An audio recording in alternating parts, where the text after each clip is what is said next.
বিসমিল্লাহির রহমানির রহিম। আসসালামু আলাইকুম ওয়া রাহমাতুল্লাহি ওয়া বারাকাতুহু।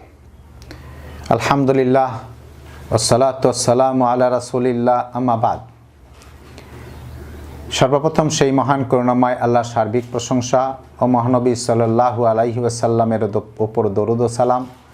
সাথে সাথে সবাইকে এসো আল্লাহর পথে অনুষ্ঠান থেকে আমি অন্তরের অন্তঃস্থল থেকে আপনাদেরকে ধন্যবাদ জানাচ্ছি। আজকের আমাদের আলোচনার বিষয় হচ্ছে ইসলামের বৈশিষ্ট্য। আমরা যদি দেখি দুনিয়াতে অনেক ধর্ম আছে। এই ধর্মগুলোর মধ্যে নবী এবং রাসূল এসেছেন ধর্ম নিয়ে, আসমানি কিতাব নিয়ে।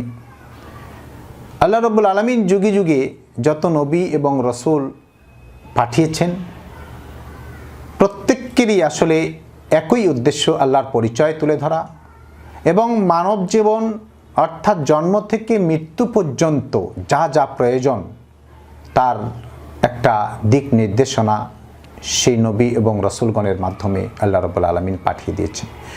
এই জন্য বলা হয় প্রত্যেক নবী এবং রাসূল তারা দুটো জিনিস নিয়ে এসেছেন, একটা হচ্ছে কিতাব আর একটা হচ্ছে মুআজিজা। কিতাবটার ভিতরে দু ধরনের ইলম ছিল, একটা হচ্ছে ইলমুল আকীদা, বিশ্বাসগত যে সমস্ত, যেমন আল্লাহ রাব্বুল আলামিনের পরিচয়, আখিরাতের পরিচয়, ফেরেশতাদের পরিচয় এবং সেখানে কিতাব যেগুলো আসমানি কিতাব এসেছে তার সঠিক ধারণা, রাসূলগণের ধারণা, এমনই করে এগুলো হচ্ছে ইলমুল আকীদার সাথে সম্পর্কযুক্ত।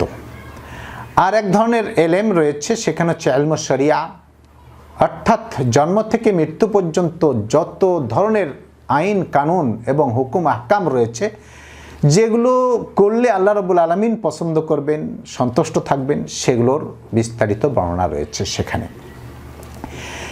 আর আমাদের নবী মুহাম্মদ রাসূলুল্লাহ সাল্লাল্লাহু আলাইহি সাল্লাম যে আগমন করেছেন তিনিও কিন্তু কিতাব আল কোরআন। আর অন্যান্য নবীর সাথে মুআজিজাও এসেছে, বিভিন্ন মুআজিজা কেন? তিনি যে মানব জাতির মধ্য থেকেই তিনি এসেছেন, মানুষেরা স্বাভাবিকভাবে তাদেরকে নবী হিসাবে মেনে নিতে পারে নাই। সেই নবীর সত্যতা প্রমাণকারী হিসেবে মুআজিজা আল্লাহ রাব্বুল আলামিন তাদের কাছে পাঠিয়ে দিয়েছেন, যেই মুআজিজা আল্লাহ ছাড়া অন্য কেউ দেখাতে পারে না। এটা আল্লাহ রাব্বুল আলামিনের কাজ, নবী এবং রাসূলগণের হাত দিয়ে এটা প্রকাশ পায়।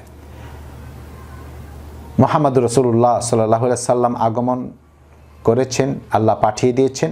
তার সাথেও দু ধরনের আসলে মুআজিজা এসেছে, সাময়িক মুআজিজা এবং স্থায়ী মুআজিজা।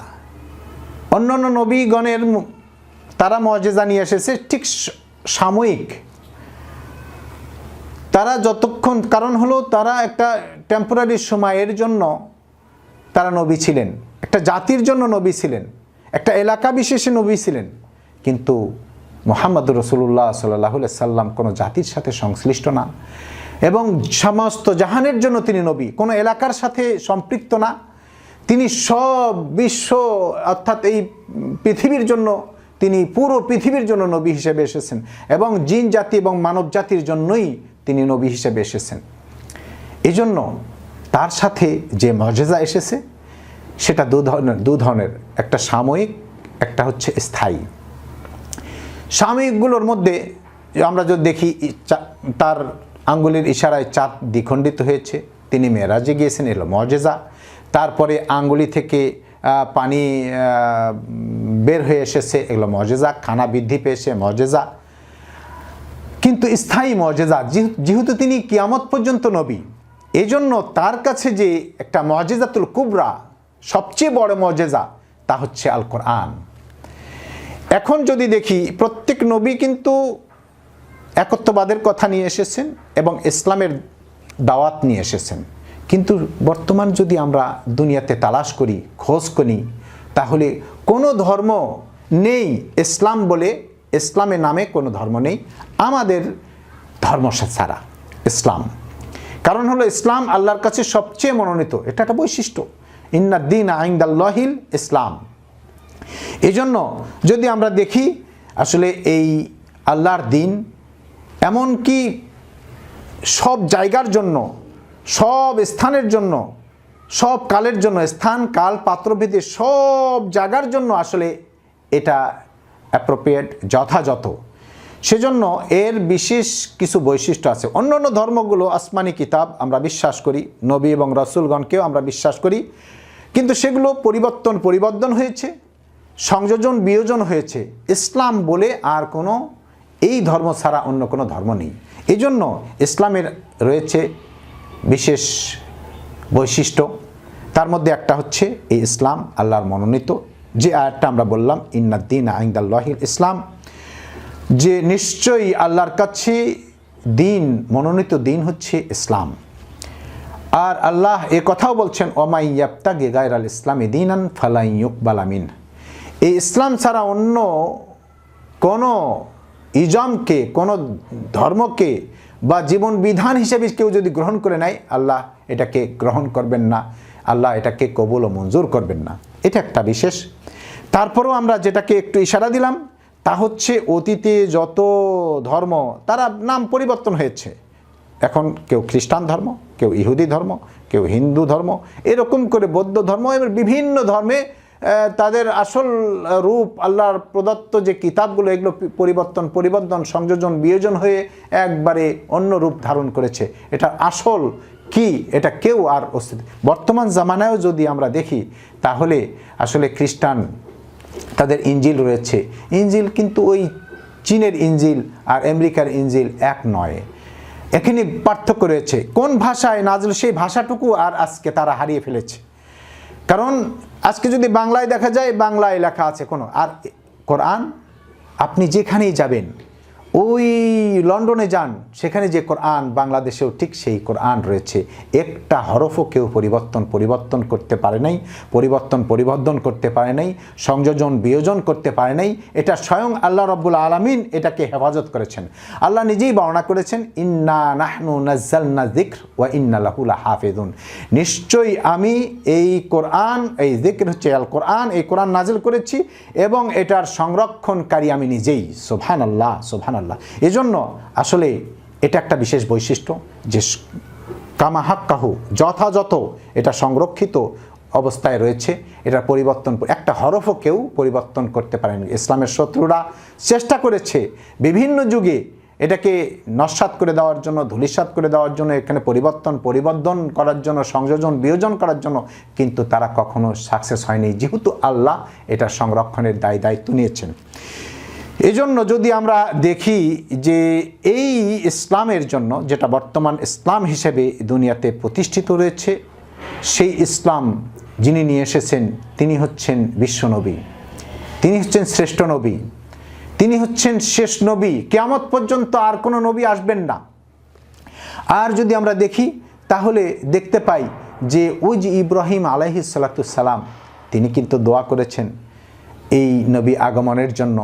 ইসমাইল আলাইহিস সালামের বংশধরের ভিতরে এই নবী যেন আয়াত এসেছে, আল্লাহ রাব্বুল আলামিন আমাদেরকে জানিয়ে দিয়েছেন রব্বানা ওয়াবআথ ফীহিম রাসূলাম মিনহুম ইয়াতলু আলাইহিম আয়াতিক।